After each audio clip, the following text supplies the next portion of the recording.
I wasn't winning at all in the beginning of my competition. And finally, my instructor came up to me and he's like, you need to go forward. You keep backing up.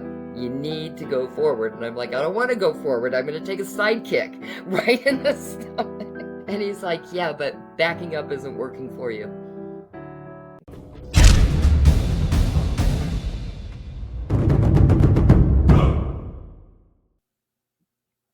What's going on, everyone? Welcome back to another episode of Whistlekick Martial Arts Radio. Today I'm joined by Karen Averill. My name's Jeremy Lesniak. Thanks for being here. Karen, thank you for being here. We'll get started in our conversation that I'm really excited about in just a moment. For the audience out there, hey, if you're new to what we do, Whistlekick.com is the place to start. All the things that we do to connect, educate, and entertain the traditional martial artists of the world. If you believe, like me, that martial arts makes us better, help us en route to our goal to get everybody in the world to train for at least 6 months. Now, this show is part of what we do along those lines. So visit whistlekickmartialartsradio.com for all the things related to the show, including subscribing to the email newsletter. It's a specific newsletter just for those of you who check out this show. We're going to email you on the day episodes come out and give you links, direct links right in the email to the video and the audio. But of course, you can still subscribe wherever works for you, any of your podcast players. Spotify is letting us upload video now, so you can check us out there. But we're also YouTube, Apple, you name it, we're there.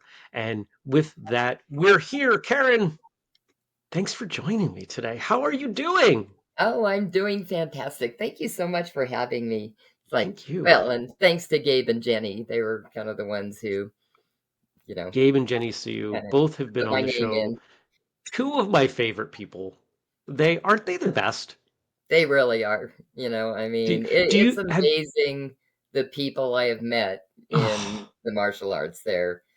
It's an incredible group of people. I mean, yeah. what can It, you say about them? so I have this theory, and I'm curious what you think about this. So I said it as part of the intro. I think that martial arts brings out the best in people. And so if that's true, then martial artists as a group overall are better than an average cross section. And I I think agree. that speaks to what you're saying. You meet these wonderful people, and because there are some folks out there who, maybe they're newer, or maybe there's a martial artist who treated them poorly. No, martial arts doesn't make us perfect. It doesn't completely absolve us of our sins. It doesn't, right? It doesn't make us, you know, uh, I'll go back to perfect. It doesn't make us perfect. Right. But if you take 100 people who train and 100 people who don't train, I think you're going to find the 100 people who train are more worth hanging out with. Yeah. Yeah. I agree. And, I think it's important for us as martial artists and especially as instructors to, the kids that I taught, they were always, when they'd ask questions, I'd be like, well, I don't know. And they're like, what do you mean you don't know? You're like, and Don't you know absolutely everything? I said, well, guess what? I don't know everything. Yeah. But you know what? I'll tell you what, I'll research it. And next class, I'll tell you what I found out. And, it'd be things like, why do you snap your wrist, on a block? And, those types of things. And so, but, the more I told them that I didn't know, the more they were willing to ask questions because they didn't feel so silly, I guess. Right. I have this theory that when a martial arts instructor is more willing to let their students know that they themselves, the instructor, is still on their own path of learning, the students are that much more motivated Hmm. to progress in their own journey. What And do you we're think? the examples. I mean, Yeah. we are the examples to all of these kids and, even Mm, adults.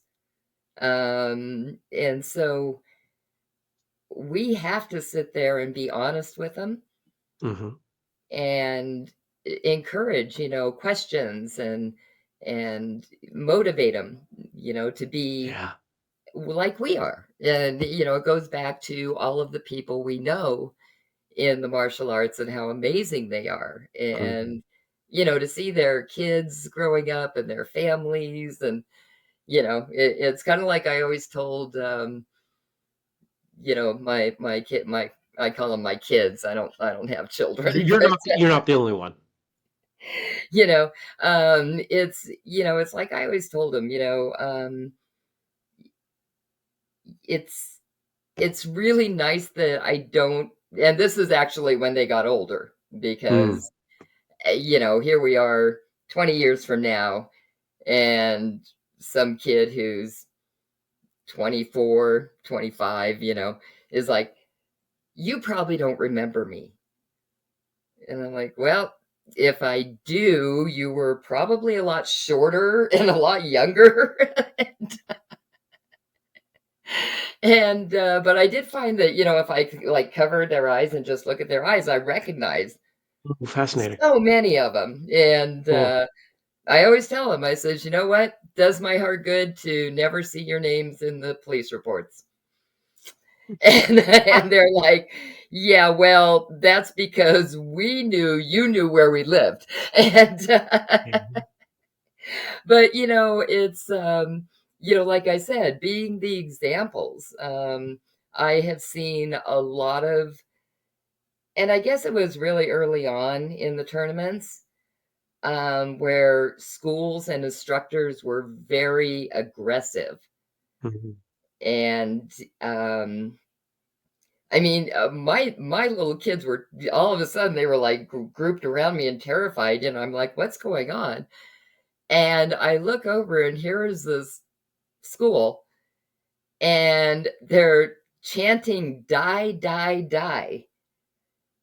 And I was like, "Oh," and these kids are like, "We don't have to go in the ring with them, do we?" And I'm like, "Okay, Are let's." you sure that we haven't stumbled into some Cobra Kai fan fiction sort of stuff? Oh Very, man. very possible. Oh, I'll be honest with you. I was not fond of this instructor. He was very, like I said, he's, I can see why. you know, and it again, it was an intimidation tactic. But we're talking 5 and 6 year olds. I mean, seriously, There's a line, and that is so clearly over it. and it is just ridiculous. But yeah, when we go to the movie situations, I'll be honest with you. During Mortal Kombat, judging. I swear, if I heard Mortal Kombat one more time, I think one tournament I heard it 30 times. It was like you were cringing. I finally told the other instructors, I'm like, I will actually give extra points to the kid who does not use Mortal Kombat.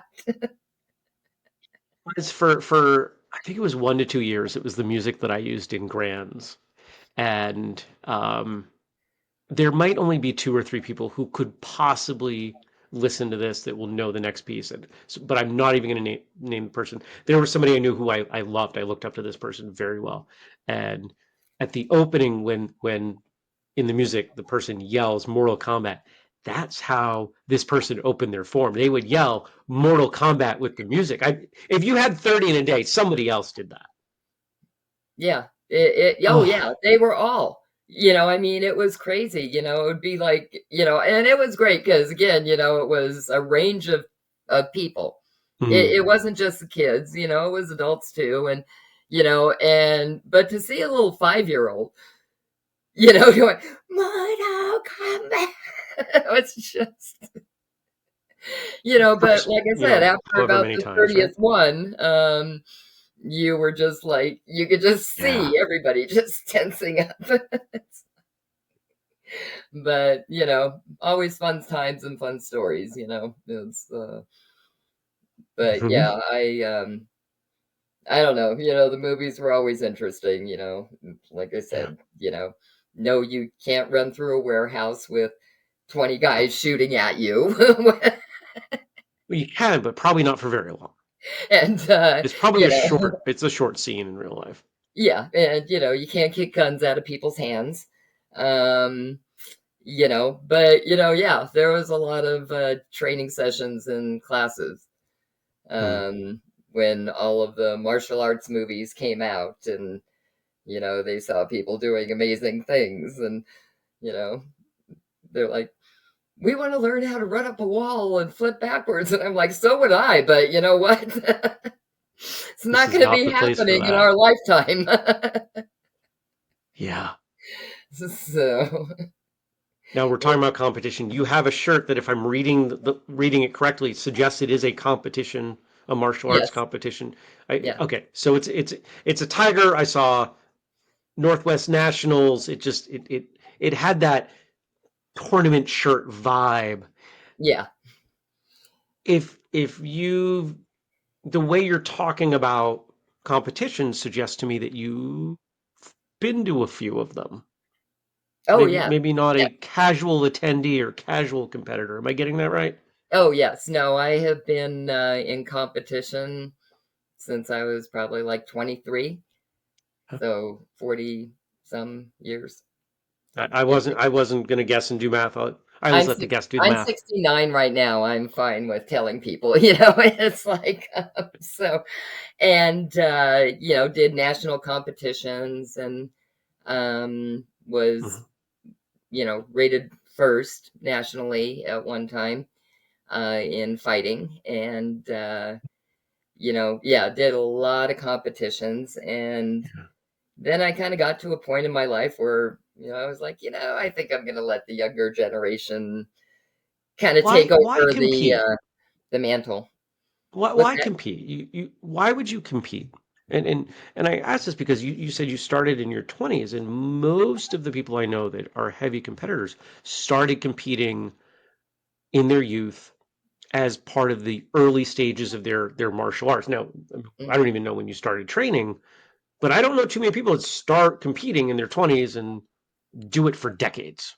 Yeah, that was me. I grew up in Los Angeles, or in the Los Angeles area.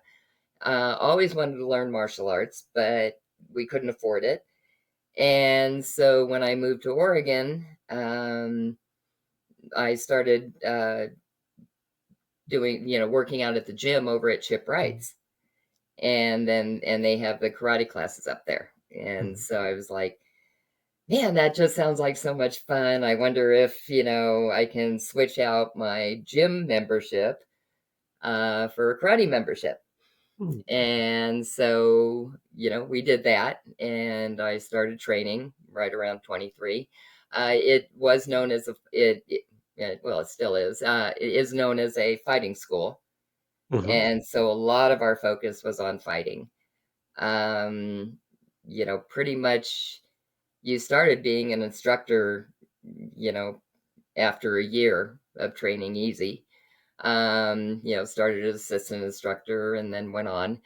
And I found when I became a head instructor, um, I was, I would always tell my students, you gotta, well, you don't have to compete, but if they were interested in competing, but I couldn't see sending them out there for something that I wasn't myself doing. Mm. And so I continued fighting. I do, forms and katas. I do weapons. Pretty much did everything that I could possibly do. And I told the kids, you know what? And they're like, I hate forms. And I said, well, but I know. But it's okay to hate forms. I didn't like forms. And I said, but you know what? The experience that you get is very, very important. And I said, besides that, your parents paid good money for you to, be in all these divisions. And so I really encouraged them, and I continued. Well, not only because I enjoyed it, but I really did love it. Mm. But again, I couldn't see, telling the kids that and encouraging them to compete if I wasn't doing it. And Mm. and I'm gonna go back a little bit because and we'll come back to competition in a moment, but I think we need some context because the idea that you went, huh? I'm interested in martial arts. I'd like to try that. Maybe I'll switch out my gym membership to do karate, to becoming a head instructor. That's not an obvious path. Not everyone takes that path. You did. But what I heard that I think is even more interesting is a year in, you started assistant instructing, and that tells me it was something you really enjoyed. So the Loved it. question is why? What was it about training that you just wanted to do so much that you wanted to help others do it? Seeing the progress, I guess, of Mm, the kids and um, not only in the martial arts, but seeing them grow. And, mm, a lot of the kids didn't have an adult figure that they could look up to. And I don't know, I just always really enjoyed it. I loved their curiosity. Like I said, they were always asking questions. I saw it as an opportunity. I mean, I know it gave me a huge amount of confidence. mm, I mean, if you had asked me to, my terror was standing up in class, and that type of a thing. But then, in gaining confidence, I started doing.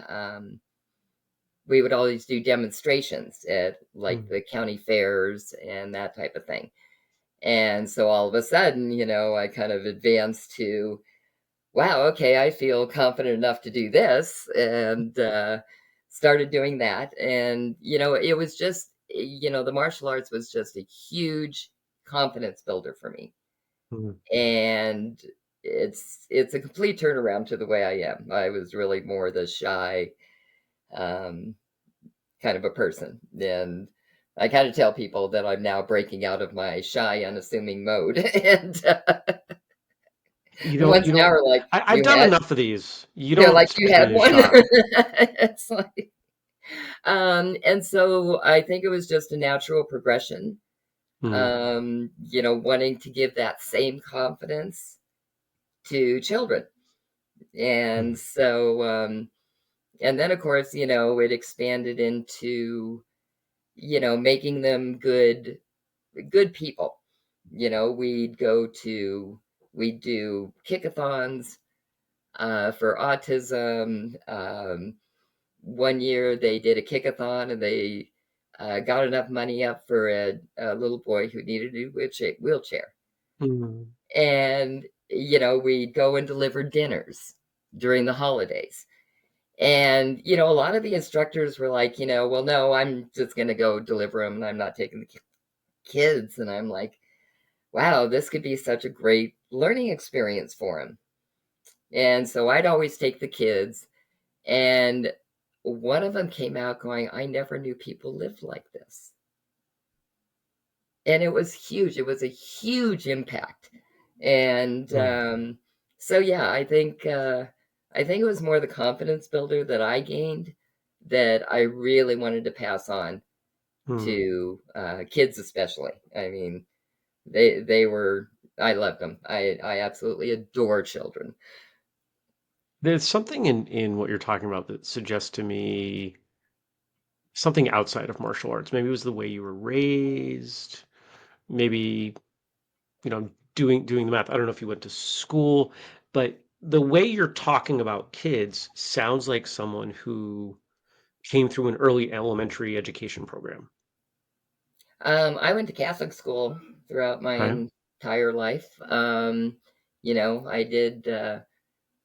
Yeah, I guess I don't know. I started off in kindergarten and kind of worked my way up from there. So, Mhm. um, but living in LA is I mean, it's scary now.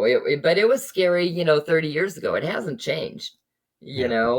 I think you just hear about it more, but and that's what kind of I wanted to learn the martial arts um because I can't run.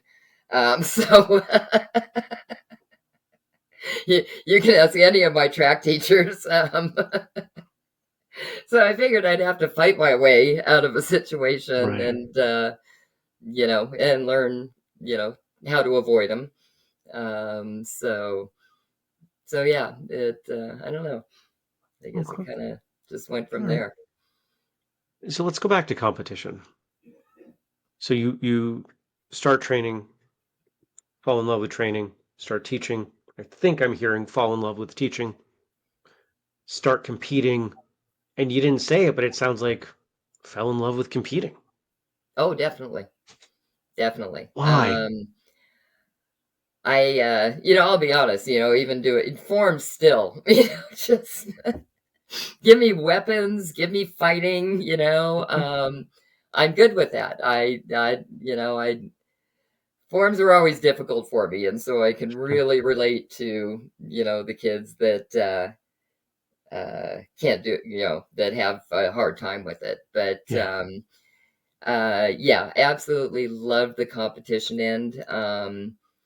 It was more, just an aging thing that took me out of it. And, it was, when I started, there were very few women in competition, very few. And, so we were always fighting the men. They unfortunately, when I was at Chip Wright's and the Chuck Norris system, they were okay with that. But then, I don't know, appearances and culture changes and everything else, it's like, oh, well, we don't want to give the appearance of men beating up on women. And we're all like, what are you talking about? We're beating up on them. And so it kind of got weird, around that time. But, like I said, when I was going through the ranks, there were probably maybe 5 women, regular women going to tournaments. Me and my one of my best girlfriends, we'd always do like a tandem weapons division. Well, And,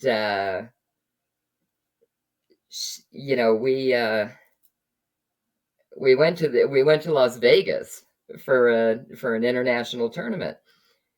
And the promoter comes up to us and he's like,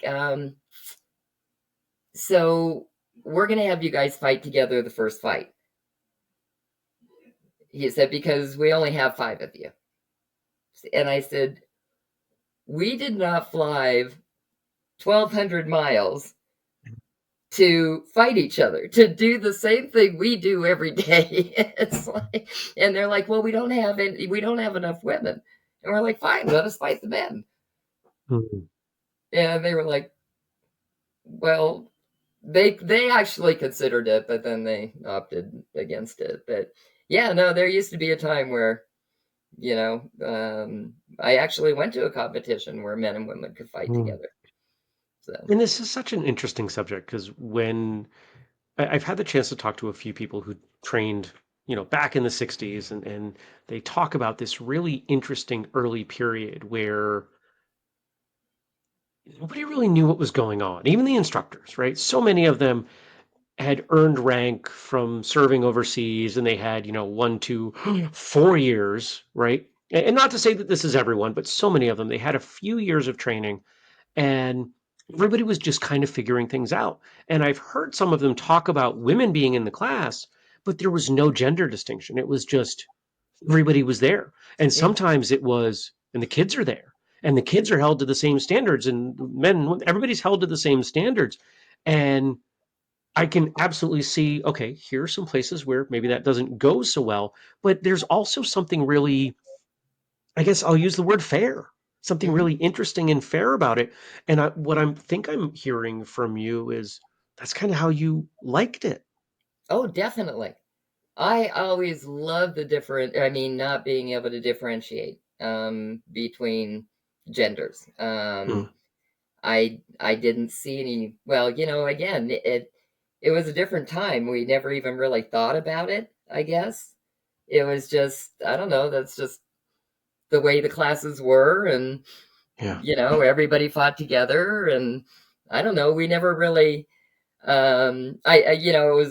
kind of joked about it because a lot of times the women, especially if we were doing tournament training, and we were, kind of doing them like we were out there fighting and Mm. everything. And a lot of times, the guys would get beat. And I finally explained to them, I said, you guys don't understand. I said, you guys stand across the ring and think, oh my gosh, it's a woman, I better not hurt her. We stand across the ring and say, holy crap, there's a guy, and we better just, bring it on. And so you guys unintentionally lighten up. Yeah. It's not even a conscious thought for you. And so, but it was really interesting because I loved it when, the women would succeed. And, and had many times where, was teaching in class with a new student, a guy, and he'd be like, we'd be doing takedowns. And he'd like take me down and slowly, take me to the mat. And I'm like, what are you doing? I said, take me down. And he's like, well, I don't want to hurt you. I'm like, oh, okay. And so then I would get up and I would take him down.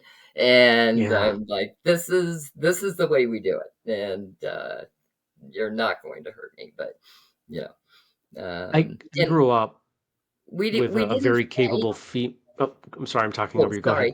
sorry. We weren't required to wear all the gear that Mm. everybody has to wear now. I mean, we had, we never even wore shin pads or, the big chest protector things and, or helmets. That was time I mean, at most we wore mouthpieces and that was it. But again, during that time, I think you learned a lot more control than I don't know what I'm seeing, I guess currently, but I could be wrong because I don't see a lot of classes, but I know in tournaments it's very very hard to contain them on the contact thing, and whether it's the thrill of the fight or whatever, but we This had. is I spend some time refereeing, and this is a subject that comes up a lot. And what I think has happened is I think a lot of us have a hard time in the corners calling excessive contact when that's really okay. We're going to penalize you for clearly demonstrating what have been training you to do, granted out on the street, and now we're in competition. We've got to give you a different set of rules. And I think a lot of instructors, because let's face it, most referees are instructors. I Mm-hmm, think they have a hard time reconciling that with their brain. And mm-hmm, there is something to be said about how people go when they don't have gear. mm-hmm, People tend to because most of right when we train in class, not every school, but in my school, we until someone reaches a certain rank, we don't even bother with gear because they're not going hard enough, and they dial in where their control is without mm-hmm. gear, and they know where that line is, and they get really good at finding that line, and then you throw a inch, 2 inches of foam on it, and that line's very different. Exactly. And I agree with you wholeheartedly. I mean, it seems yeah, once you had got headgear, it's like they couldn't, I don't know, make that adjustment or I I don't know, but it certainly is different. I mean, we were always taught the three levels of control. Tapping, kind of going through, moving the head, and then coming all the way through. Yep. But I don't know. It's kind of interesting. I personally was really happy when they put in the rule of because there was a lot of swearing going on in tournaments. I mean, oh my gosh, it was like there are children present. Cover your ears. I don't And think I've seen a whole lot of that. Well, Wow. it's interesting because, when we're talking about this shirt, Pacific Northwest actually instituted a $25 fine if you swore in the ring, if you cussed in the ring. Did I that made fix a it? I made a Is ton of money one year. I mean, because I'm the head judge. I mean, I was ruthless. It's like, and I love I it. said there thinking, man, 25 bucks a pop. This is going to be awesome. I mean, there was one kid who, man, he just could not seem to, not cuss. And, great big kid, early 20s. And to see him come out into the ring after he had already paid like $75 to me, um, he comes out and he didn't get the point. He's like, sure, sure, sure, sure.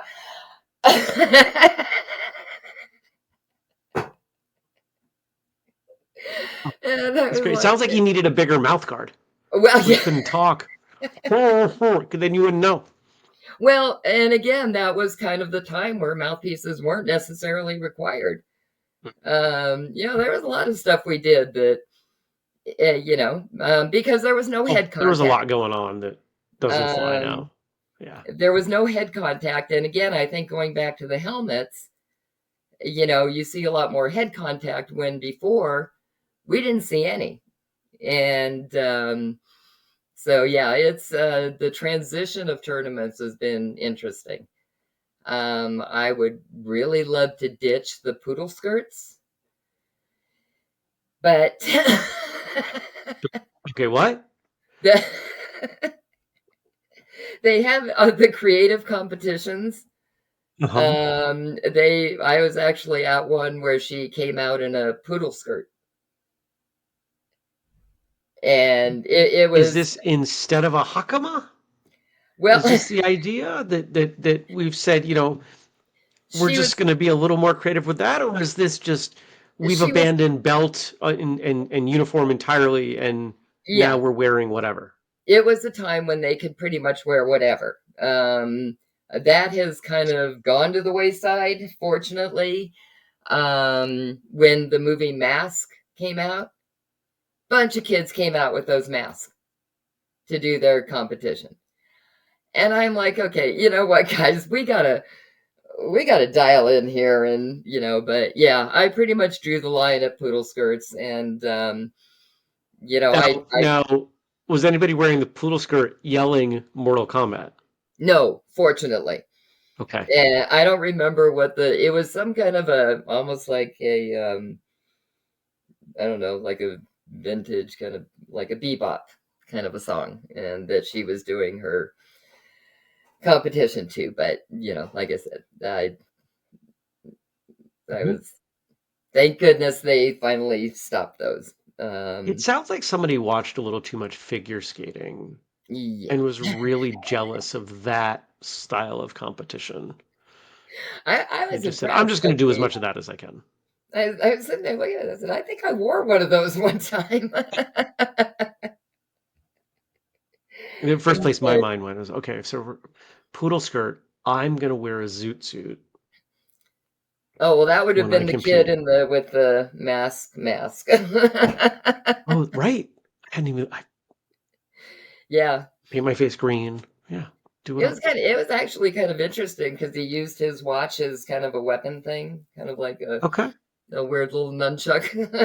I love creativity. I love bringing those martial arts philosophies and concepts out into other things, right?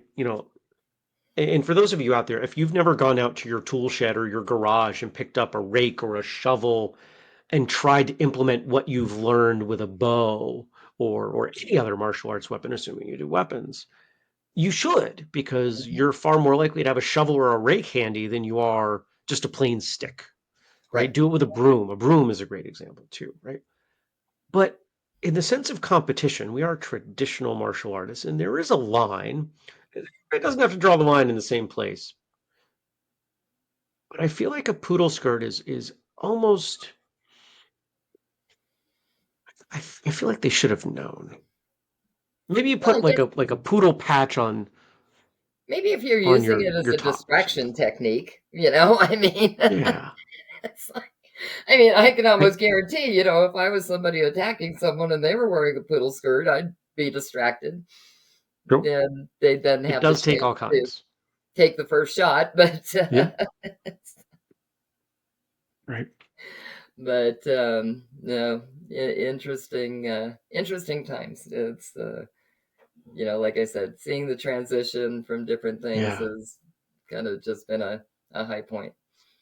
And so, We've talked about a number of the things that maybe haven't been great transitions, but what about some of the things that have been?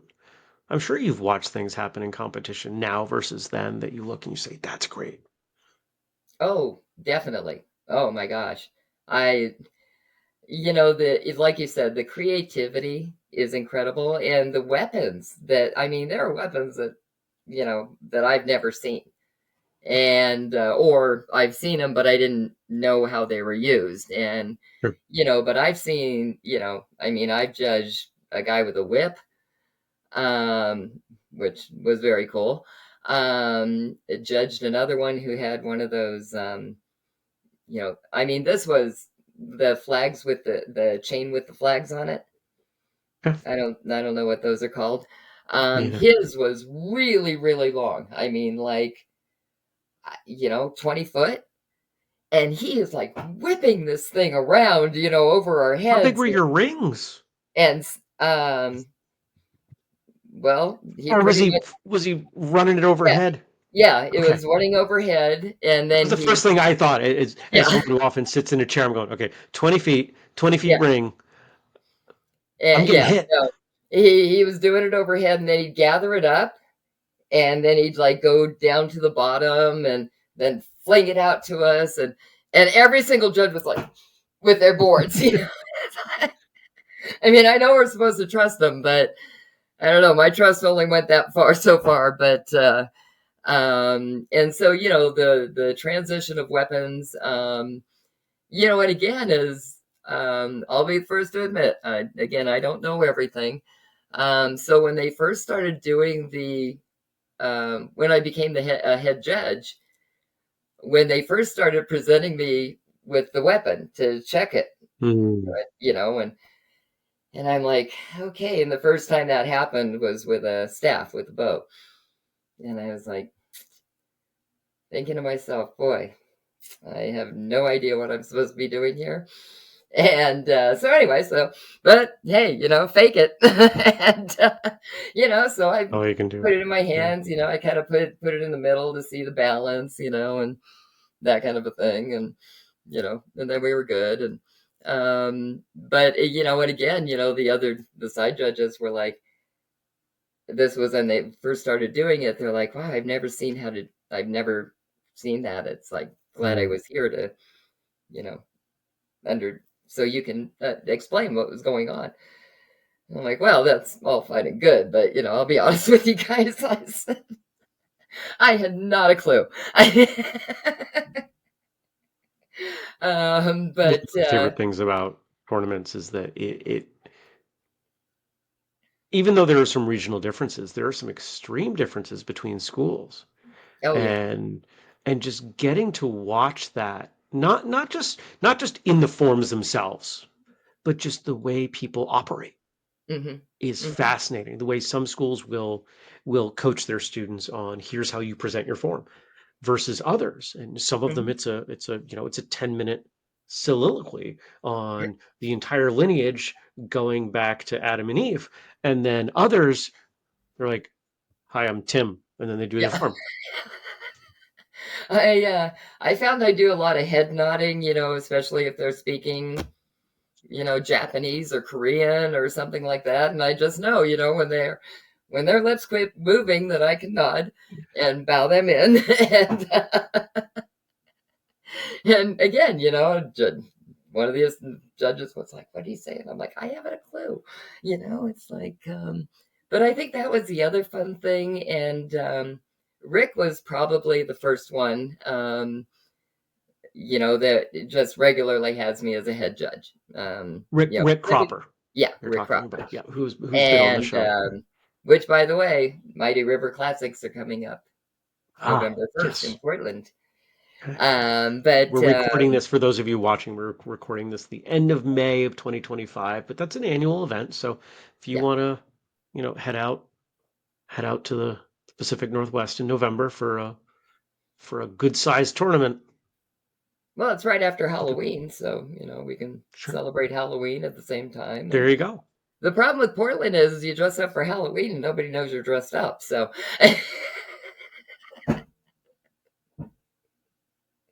You could um, kind of say that about but Seattle too. I mean, it's but Rick is he always has me as a head judge and puts me a lot with the kids because he knows I love them. surprise. No surprise Yeah, there to yeah, I me. know. And I'm sure you hate that.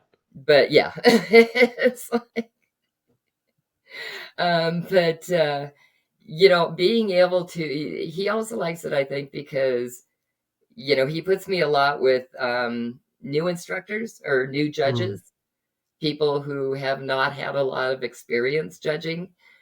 And I always tell them, you know what? It, if you start off, with high points, if you start off giving them high points, stay high. If you start off low, stay low. Don't go all over the board because yeah, you think you should have given them the score that I gave them. yeah, Just trust your judgment and it'll all work out fine. And, we very rarely, again, in the past, there was a lot of aggressive parents. Um, but actually, very rarely did we yeah. have anyone calling an arbitrator or questioning points or, well, except for the one guy who ran in with his video camera. And I'm like, we don't have replays in This is tournaments. not. It's You're like, no. taking this way too But seriously. yeah, Let he's me like, guess. His kid was 7, yeah, and exactly. it didn't matter at all. No. Yeah, It's like, yeah, but I guess that's another enjoyment I have is, and it goes back to the teaching thing, yeah. instructing up and coming judges, because obviously if they have a great experience or a good experience, then they'll want to do it again.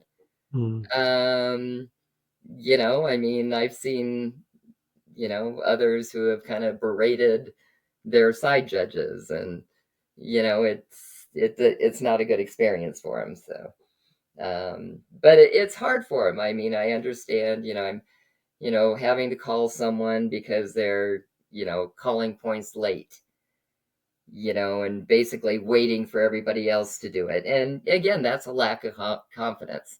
mhm. So, again, I don't know. I see And, it as my and job to build that confidence. what makes people more confident is when you yell at them. Oh yeah. That works really well. Yeah. Oh yeah. You're doing a terrible job. Stop doing a terrible job. I'm going to tell you that Yeah. loudly, and suddenly, somehow, that's going to work. I don't think Well, that's how that works. At least it's I never think, worked on me.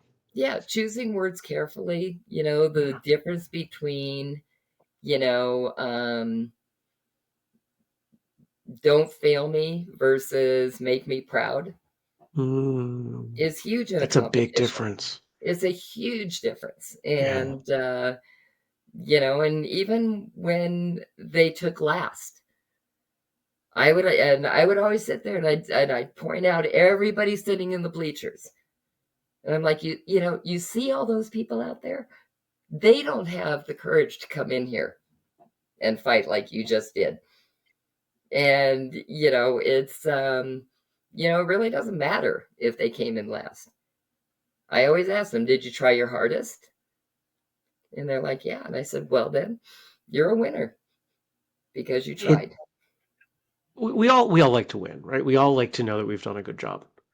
But one of the worst positions to be in, and I bet you know a bit about this, is routinely winning and not quite being sure what to work on. Mm-hmm.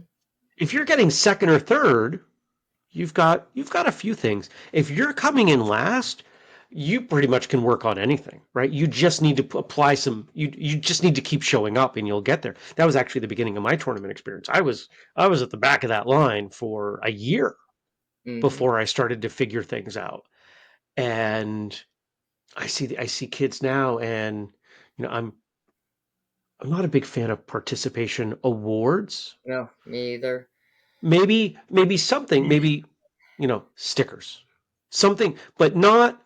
Here's something that looks like the thing that the other people who won and first, second, third received. No, not that. We'll give you something. Be a I box of crayons. One of my favorite tournaments, they routinely give out plastic swords to all the kids. Now that carries its own chaos after the fact. oh yeah. I'm not saying that's necessarily the best choice. Some of you out there watching or listening to this show know which tournament I'm talking about, but the kids have a blast. The kids don't care about first, second, third. They want the sword. They want to Mm, play with the sword. They want to go hit their friends with the sword. It's a great time. right. And I think it's all about setting that expectation. Mm-hmm. Mm-hmm. When I, and when I would talk to the kids about going into tournaments, I actually would always give them one thing to work on. Maybe it's a back fist. Maybe it's a reverse punch. But every tournament, they would have one thing to work on. And they'd keep working on that in consecutive tournaments. Once they were scoring repeatedly with it, then we'd move on to the next technique. And, and it was amazing because they found what worked for them. mhm, With me, I could take a headshot. Body shots killed me. yeah, Absolutely killed me. And so I learned very quickly to cover the body. And so and like I said, and just the obvious things. I wasn't winning at all in the beginning mhm, of my competition, and finally my instructor came up to me and he's like, you need to go forward. He said, you mhm. keep backing up. You need to go forward. And I'm like, I don't want to go forward. I'm going to take a side kick right in the stomach. And he's like, yeah, but backing up isn't working for you. I'm like, yeah, well, Metaphor you've for got a life in point. there. That kind of seems obvious. If you're backing up, you're not going to win that. Sometimes they have to kind of point out the obvious to you Mhm, because, when you're doing it yourself, I don't know, you need someone else to take a look at how things are going yeah. and, you know, be off to the side. What does martial arts look like for you now? What do you know? You're refereeing, but training? Are you teaching? What's going on? It's unfortunate here in Southern Oregon. I actually started a personal safety program Oh, that I called it Safe Training, and mhm, it stood for senses, awareness, feelings, and environment. And it basically went back to what we were talking about before. The concept of the program was everything can be used as a weapon if you know how to use it.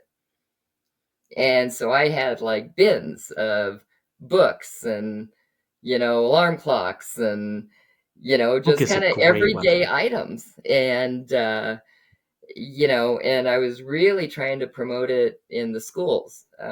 Mm, Unfortunately, here in Southern Oregon, every school gets to make their own decision. mm, There is no, district wide kind of a program. yeah, And then if there was a change, yeah. I was doing it locally You're doing a here. lot of work Yeah, year I after was year to just I to was keep doing it. Yeah. yeah, and I would sit there and I'd give like a whole school auditorium presentation. And then there was a change in the teachers, and the other teacher was like, "Well, I don't want us to be liable if the kids hurt someone." So they 86 that program. So, it was unfortunate because as much as I would have loved to see it, I think it's really important. I was trying to bring in internet safety. Trying to bring in personal safety just on the basis of awareness. Hmm. Um, but unfortunately, here in Southern Yeah. Oregon, it's And that's not just Southern Oregon. That is most of the country, right? And we have I talked to somebody who wasn't even in North America earlier today for an episode. And so I'm not going to speak to what things are like around the world because I don't know. My understanding is based mostly in the US. But this is every public school all mm, over the country because and yeah, there's a liability piece. I see that. But you know what I think it is even more? In order for them to want to do this, they first have to admit there's a problem, that there's a problem in their environment. Because why do you need a solution if there's no problem? And if they admit there's a problem, they admit that they have, if not created the problem, allowed the problem to persist. right, And nobody wants to be left holding that. exactly. And it's really unfortunate. It's one of the things that gets me really worked up is the way kids are treated around their physical safety in public school. It's bizarre to me that somehow the rules around assault don't apply in a school. Mm-hmm. Mm-hmm. Blows my mind. Yeah.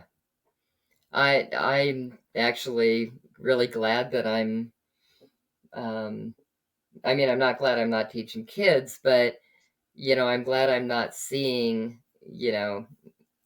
what they're seeing now in the schools is horrible. And it's worsened. It used to be it only happened in the school. But once you Mhm. left the grounds, and got to your neighborhood or your home or whatever, it was a safe haven. But Yep. with social media and everything else, and again, I'm not a fan of social media unless, there's a training system that goes with it. But so many people just put phones in their kids' hands and, Mm-hmm. say go for it. And so I don't know. It's hard because, yeah, like I said, I think it's really important that kids, well, they, at the very least, we need to teach them how to say no. Before, it seemed like we were so much into the, you can't speak up against an adult, or you have to be polite, or, you got to hug grandma, or something, and again, kids should never be forced. I don't care if it's grandma, I don't know, maybe she wears too much perfume. It's like, It doesn't but matter the reason. it The last doesn't thing you matter. want to condition kids is that they have to accept physical contact against their will. Right. That is And a I think, ridiculous thing to teach children at any yes. age.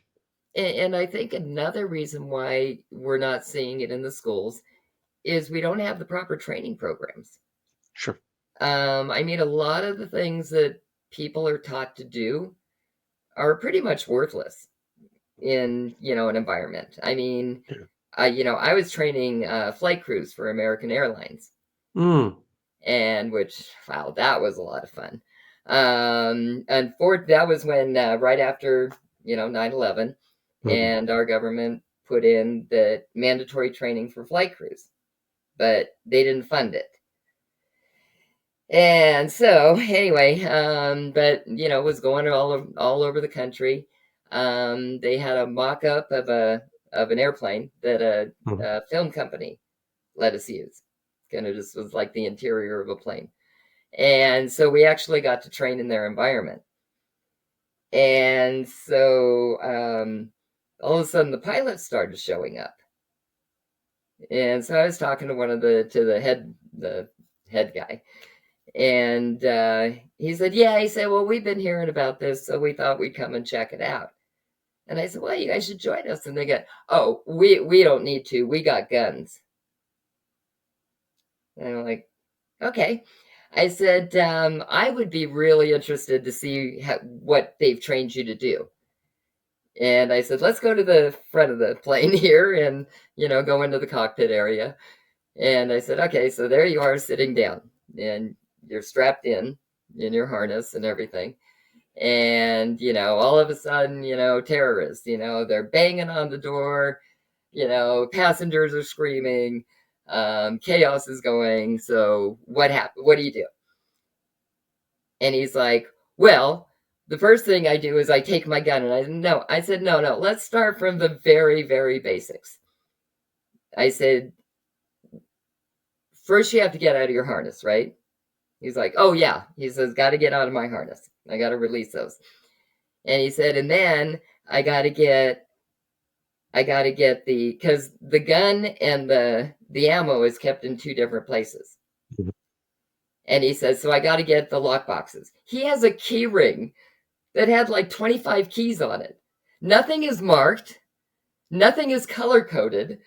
And he's like, so I got to get my keys and I got to get the ammo out of the lockbox. And then I gotta get the gun out of the lockbox. And I said, okay, great. So we're finally at the So place where you can 3 actually minutes use the later, weapon. What's that? And 3 minutes later, yeah. And I said, so at this point, because it's taken so long, they probably crashed through the door. And I said, so what are you going to do? He says, I'm going to turn around in my seat and I'm going to shoot. And he's like extending his arm. And I said, okay, let me show you something about this. And I just took the towards gun the away from him. passenger compartment with all the people seated. Right. And I said, and he has his arms fully extended.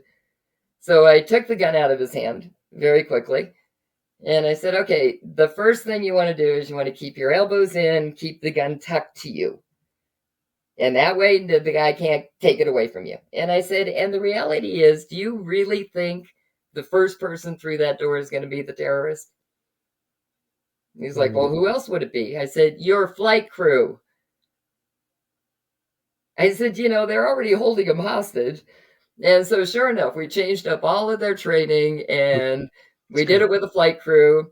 We had the terrorists banging on the doors and made it very realistic.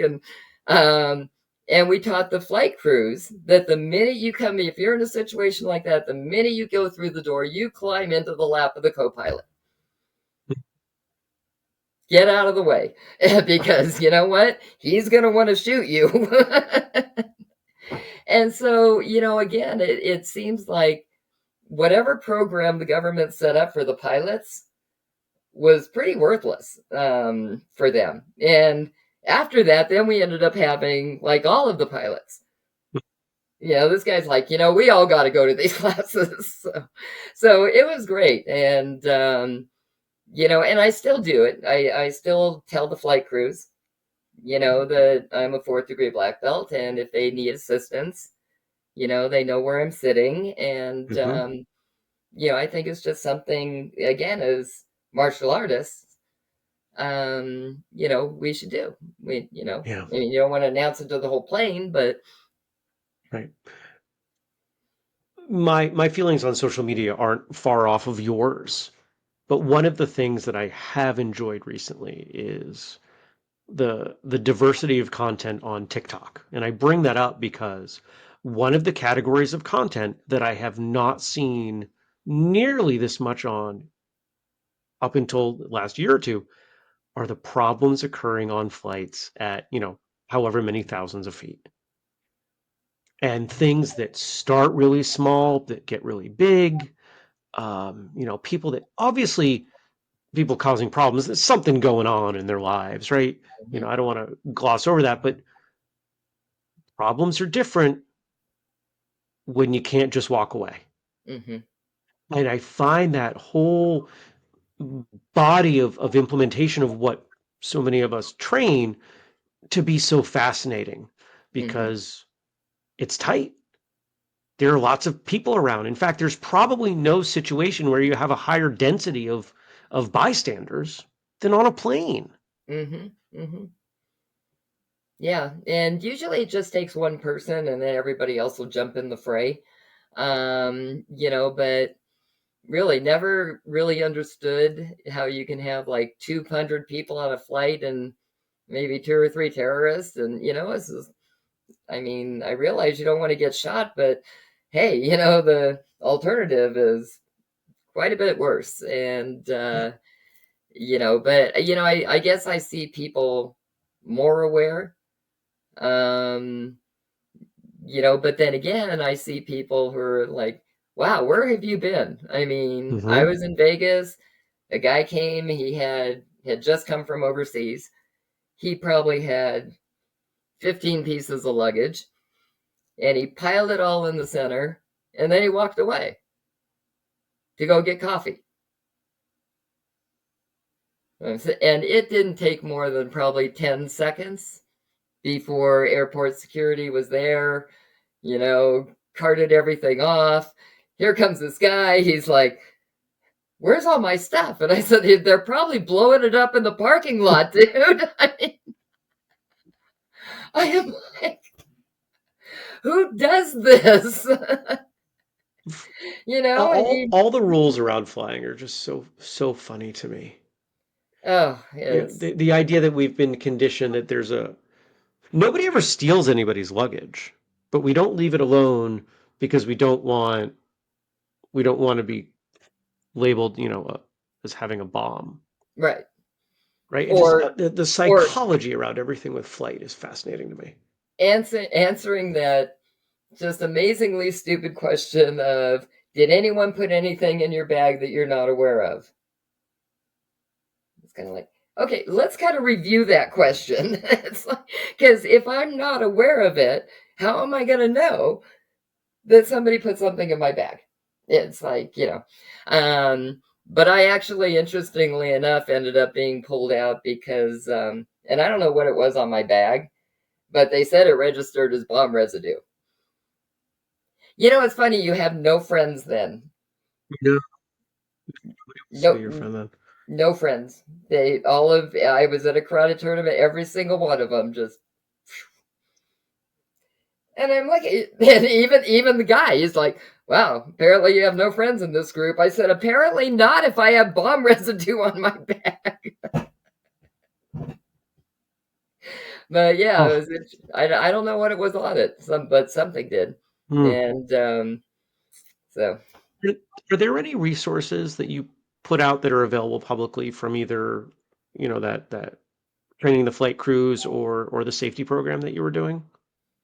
I would imagine um, there are people watching or listening that would find that interesting if it's out there anywhere.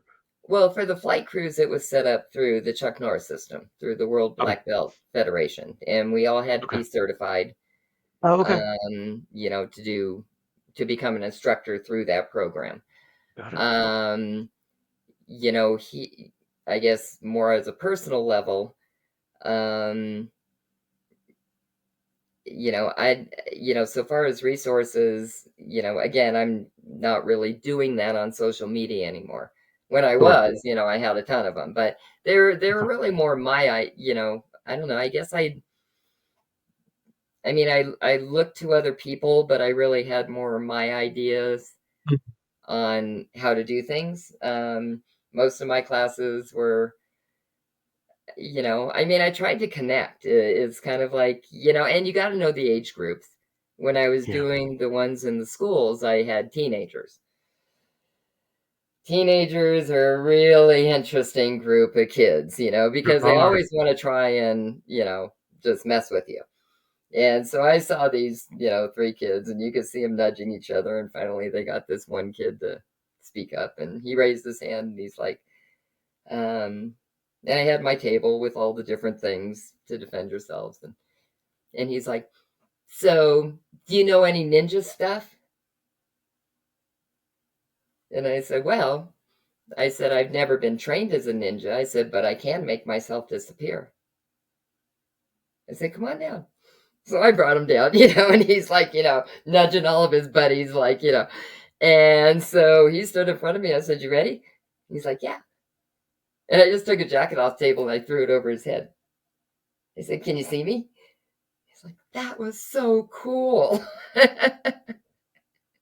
And, so what started as, we're going to mess with her, kind of a thing, ended up, where they were just like, wow, what else can you teach us? And You got through to them. yeah, Yeah. yeah. And And I think that's such an important piece, it right? really When is, someone acts like it, that, to me, they're asking. They're saying, I want to know, but I'm too afraid to ask in a mhm, genuine way. right, So right. I need to do it in a way that feels a little bit safer, but you Yeah. found a way. That's awesome. I always had for the internet portion, the internet safety, I always had I had one of those really ugly old men masks, with this graying red hair, and I put him like on a pole, and he had like a flannel shirt, Mm. kind of a thing. And I go up to, like the girls, and I'm like, I'm a 16-year-old surfer in Australia, you know.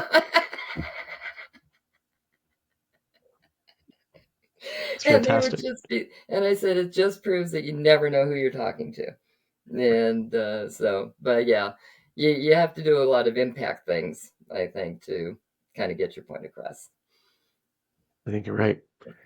If people want to get a hold of you, how would they do that?